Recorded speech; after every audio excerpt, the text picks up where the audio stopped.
Well, Cowboys fans, it seems like the NFL just sent a message loud and clear to the Jones family and the Dallas Cowboys, and hopefully, they got the message. Let's get right into this. First, word from our sponsors. Be sure to check out BetUS, America's favorite sports book, so that way you can place bets on your favorite NFL playoff matchups, including this Monday's Vikings versus Los Angeles Rams game. With BetUS, you can bet on games any way you like, including money line, parlays, point spreads, whatever you want to do, you can do that using BetUS. Use promo code YouTube150, get 150% first-time deposit bonus back up to $2,000, and please remember to bet responsibly. Now, without further ado, let's get into today's show. Are you happy yet, Jerry?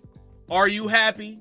Have you seen the flaws of your ways? Have you seen how every one of these teams that's currently in the playoffs are finding success, especially if you look at the winning sides of these matchups? Every one of these teams are finding success in a very, very similar fashion. In fact, their blueprint is almost identical. Let's go through this as the entire NFL playoff field is sticking it to Jerry Jones and his way of going about building an organization. Remember, this is the very same Jerry Jones that came out and said just as recently as this past summer that running back is, quote, not on their radar. And they don't believe in the running back position anymore. They think that the running back position, you can just put any Joe Schmo back there that can run around and you'll be perfectly fine.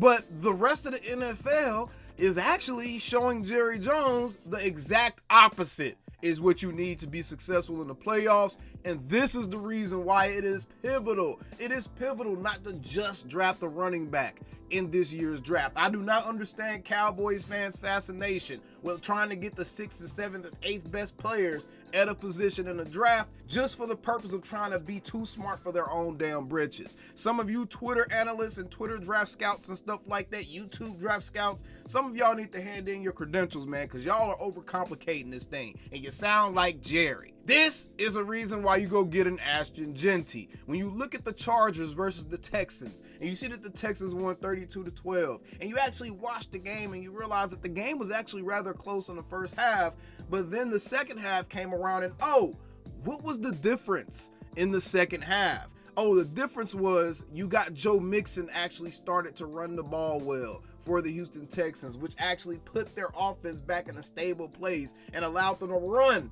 an actual offense and allowed them to put the points up, along with Justin Herbert giving them the ball a lot. But still, J.K. Dobbins and Gus Edwards and Haskins, all these guys for the Chargers only got about 50 yards rushing in that game. The Texans, they had over 160 yards rushing in that game. You see the difference in the score? 12-32.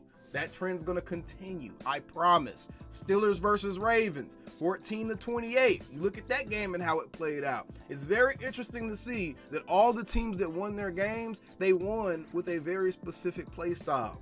Derrick Henry had 26 rushing attempts. Lamar Jackson had 15 rushing attempts. Between the two of those guys, they had 260 rushing yards. Not even counting on the rest of the rushing yards those other guys got. The Ravens had almost 300 yards rushing against the Pittsburgh Steelers. And the Steelers only had about 30 plus rushing yards. And you see how that game played out. The Ravens were in control throughout. They dominated that contest, and it all started on the running game, okay? Then we look at the Broncos versus the Bills. Now, you would think that Josh Allen just played out of his mind. He just played out of this world football, and then you realize, Josh Allen is getting more help than even the NFL is trying to let on with. That's why James Cook didn't get a Pro Bowl vote when this man had 120 yards rushing on 23 carries for a touchdown. Josh Allen had another 46 yards rushing. Then their backup running back had another 44 yards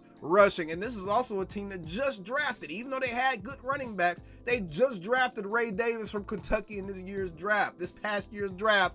And look what they were able to do. They rushed for over 200 yards rushing. The other team rushed for about 70 to 80 yards rushing, with the quarterback getting most of that. And look what the score was, 31-7. You can look at all these other numbers. You can look at how the quarterbacks are playing and all that stuff. But all of these games are being decided in the trenches. All of these games are being decided in the backfield. It's very interesting to see that all of these games you can look at, and the running backs are the people that had the biggest impact in the playoff. And no, these were not garbage time stats. James Cook was breaking off long runs when the game was still pretty close, okay? Then we look at the Packers and the Eagles. We just watched that game. Oh, go figure. The Eagles had 25 attempts on 119 yards. Josh Jacobs did okay as well with the Packers, 18 attempts for 81 yards. Maybe that's why the game was actually within 2 scores. But Jordan Love threw 3 interceptions. So they had a good enough run game to keep this game competitive, which is what the score is kind of indicating to you. But their quarterback turned the ball over way too many times. But either way, the trend still sticks. The team with the most rushing yards is the team that won the game. One team had a little bit over 100 rushing yards. The other team had a little bit over 160, 170 rushing yards. And who won the game? Then we look at the Commanders and the Buccaneers. This one is actually interesting because the team with the best running back, this didn't necessarily win. Bucky Irvin had 17 attempts for 77 yards, good for 4.5 yards per carry. That is actually a pretty decent day for a running back.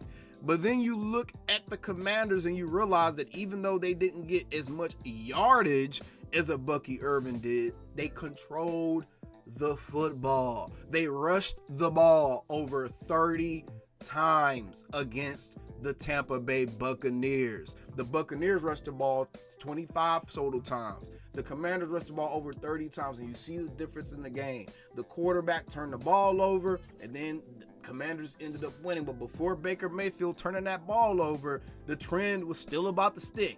The team with the best running back is the team who wins the game. Again, Baker Mayfield literally gifted the Commanders that win by fumbling that ball on their side of the field. Okay, so the team with the best running back should have won.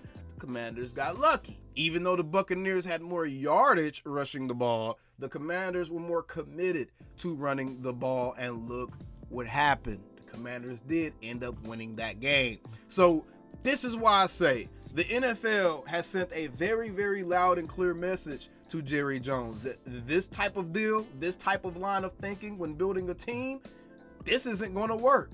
The running back position has to be on your radar, and it needs to be someone that can make an impact. It needs to be someone that is a blue chip guy. The Texans, they relied on Joe Mixon. He's been a very good running back for a very long time. The Ravens, they relied on Derrick Henry. We know what he is. The Bills, they relied on James Cook. He's been one of the top 5 running backs the past 2 seasons. The Eagles, Saquon Barkley. The Buccaneers, you got a Bucky Irvin. And then the Commanders have a platoon of guys that they can run out there, all with different running styles. Austin Eckler, Brian Robinson, Jaden Daniels. But no matter what you look at, no matter who you look at, it's very clear. The Cowboys have to invest in that running back position. They need to spend premium draft capital in that position, and it has to be more than just a guy. None of the running backs I just named are just guys. None of the running backs I just named are just guys that you can just plug and play on any team, and it is free agent journeyman. The teams with the free agent journeyman, the Chargers with J.K. Dobbins, he underperformed. The Steelers with a Najee Harris, he underperformed. The Broncos with a Jamal Williams, he underperformed. Hell, the Commanders with a Brian Robinson, he underperformed. Stop going out and just getting anybody. Go out and get a Jahmyr Gibbs. Go out and get a Derrick Henry. Go out and get an Ashton Genty. Or else we still gonna be them same old Cowboys for a long time. The NFL is speaking to you, Jerry. I hope you're trying to listen. Calling me, texting me, paging me, asking me, am I still them boys? Y'all usually check on me. Listen. I'm still them boys. Hey! Woo! Oh, shut up, my boy. Hey! I'm still them boys.